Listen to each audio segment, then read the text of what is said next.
législatives bokk na ci élection bi nga xamante ne historiquement du mobiliser trop boo xoolee taux d'abstention législative toujours mooy ëpp doole parce que du dafa nekk ci diggante ñaari élection benn bi mooy présidentielle nga xamante ne boobu en général day focaliser lu bëri ak local nga xamante ne comme nawetaan la donc finalement élection député pour que mu mobiliser tous les électeurs maanaam pour que parti bu nekk sa potentiel yëpp nga mobiliser ko lu jafe lay doon parce que d'autant plus que 165 députés ngay tànn alors que 552 communes moo am Sénégal yenn communes yu bëri dinañ ne kat bon gisuñu suñu bopp ci biir wala lële finalement donc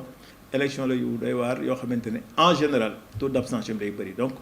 bataille bi parti yi mën a def yëpp mooy jéem a mobiliser le maximum de leurs militants pour voter donc élection yi globalement enseignement bi ñu ciy tiré ci législative yi mooy déjà Benno Bokk Yaakaar moo ëpp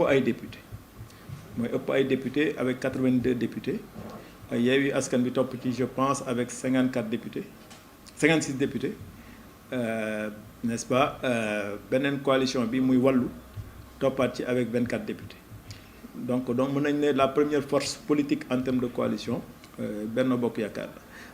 frôlé nañu majorité absolue mais c'est réglé parce que y a un député en l'occurrence Pape Diop bu jël ay responsabilités mu wax ne moom day rejoindre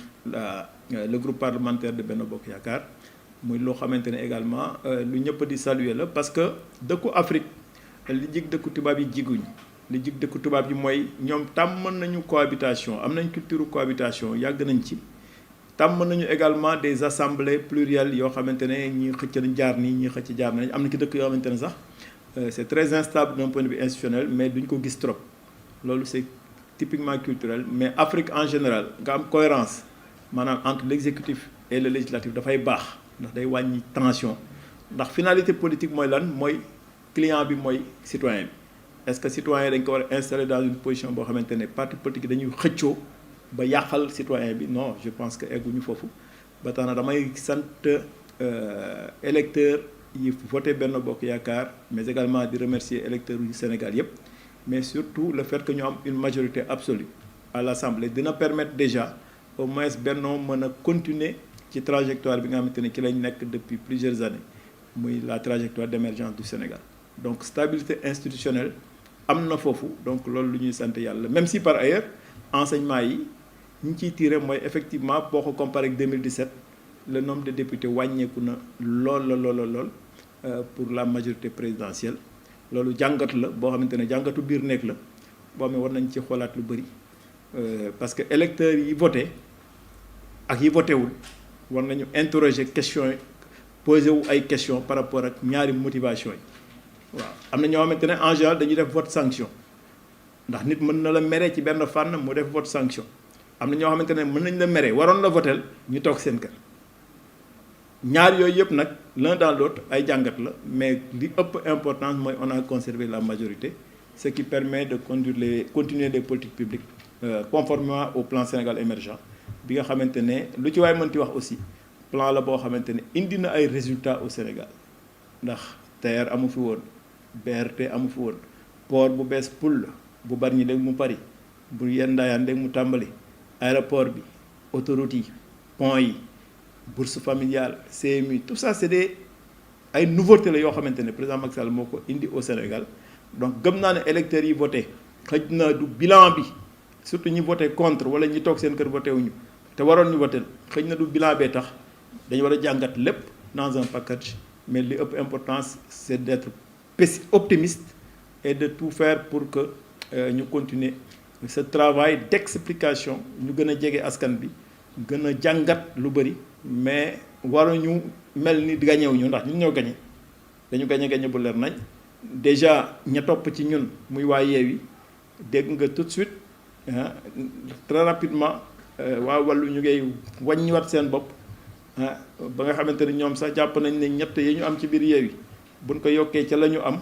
xëy na ñoom ñu ngi yaakaar ne sax ñoom waa Wallu boo ko waxee mooy PDS presque ñoom ñu ngi jàpp ne ñoom ñooy la principale force d'opposition buñ ko calculer ci wàllu parti politique donc jàngat boobu laa ci am mais li ci ëpp solo aussi mooy politique toujours boo ciy dem da ngay jàngat da ngay évaluer man gëm naa ne c'est pas le bilan du président Macky Sall moo tax ba ñenn ñi voté wuñu wala moo tax ñenn ñi voté luñu xëy na l'explication est ailleurs parce que en termes de bilan et de leadership li président wane ci Sénégal gaw ma ne nit wane na ko fi ici en Afrique. waaw jàngat bi yëpp mooy déjà man jàpp naa ne c'est les communes yi gën a jege urbanisation man damay analyser d'un point de vue sociologique boo xoolee les grandes villes effectivement Benno ñàkk na ko muy Dakar Pikine Guédiawaye boo ñëwee Thiès yenn capitales régionales yi effectivement Benno ñàkk na ko ñun ñi xaw a sax tuuti ci capitale régionale wala ñu nekk carrément une ville des villes en voie d'urbanisation pratiquement gis naa ne foofu quand même boo defee une analyse di nga gis ne fa la opposition bi gën a def ay percées boo nee Saly pratiquement l'urbanisation avec les hôtels et tout nga ne Diass avec tout ce qu'il y a comme grand projet yooyu effectivement ñàkk nañ ko au profit de Yewwi jàngat bi mooy il faut davantage expliquer man loolu laa jàpp parce que opposition sénégalaise dafa am ay thématiques yoo xamante ne dañ ko aborder que je considère même comme des thématiques yoo xamante ne c'est à la limite n'est-ce pas de la République waaw à la limite de la République parce que des fois dinañ utiliser thèmes yoo xamante ne par exemple sur le régionalisme sur l'ethnicisme mais également des thèmes yoo xamante ne ci affaire u borom ñaari tur yi wala des thèmes yoo xamante ne c'est des thèmes yoo xamante ne mën nañ ko réduire ci une vision manichéenne n'est-ce pas du monde parce que àdduna politique ku nekk programme contre programme le projet contre projet profil contre profil mais ñoom dañuy génn toujours gamme te génn gamme boobu ñàkkul am na xale yu koy dégg ba tax na ñun aussi côté boobu war nañ ci jàngat wax nañ ñoom ci 3e mandat effectivement bon loolu defe naa ne yàkkamte songoo rek moo tax ñu koy wax mais tout ça c'est pour dire que ñun dañ ko war a jàngat mais bu ñu ko jàngatee nag ñu apporter kii les réponses qu'il faut man gëm naa ne tey le président de la République moom jàngat na résultats yi te ñun aussi jàngat nañ ko te liñ ci xalaat aussi eggee nañ ko par des voies yoo xamante ne jot na ci te li ñu jàpp tey mooy yoon bi mu teg Sénégal du loolu la ñu ñuy critiquer mais ñun ñoo war a jàngat ci suñu biir dans nos comportements de tous les jours xool nu ñuy doxalee parce que boo xoolee l'opposition sénégalaise des fois dañuy utiliser ay thématiques yoo xamante ne mën na la pousser même à tomber dans le piège de l'arrogance je donne un exemple léeg-léeg ñu attaqué yoo xamante ne da lay wóor ne teguñu ko ci dara ba yow souvent booy riposter mën nga renvoyer beneen image au niveau de l'électeur donc moom laay wax toujours dama koy wax léegi-léegi ñi may àndal ma leen dans le combat que nous menons contre l'opposition nañu fexe ba garder notre part d'humanité parce que des fois aussi ñoom dinañ egg ci thématique yoo xamante ne day jéggi dayoo je donne un exemple l'armée nationale elle est sacrée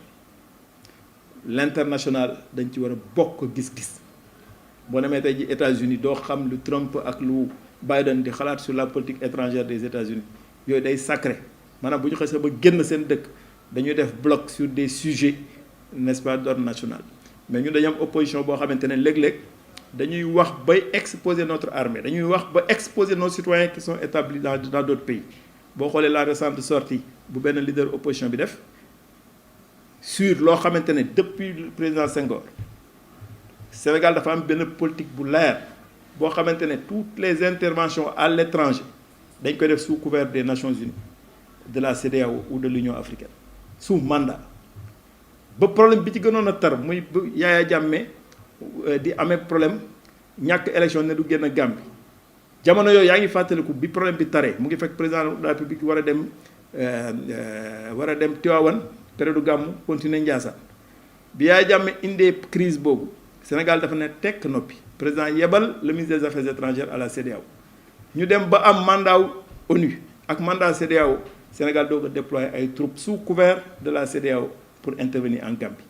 lu muy wane day wane ne Sénégal tu dëkk boo xamante ne da ngay jël say soldats di leen yebal à gauche à droite da nga koy def sous couvert des Nations Unies mu am ay relève ak lépp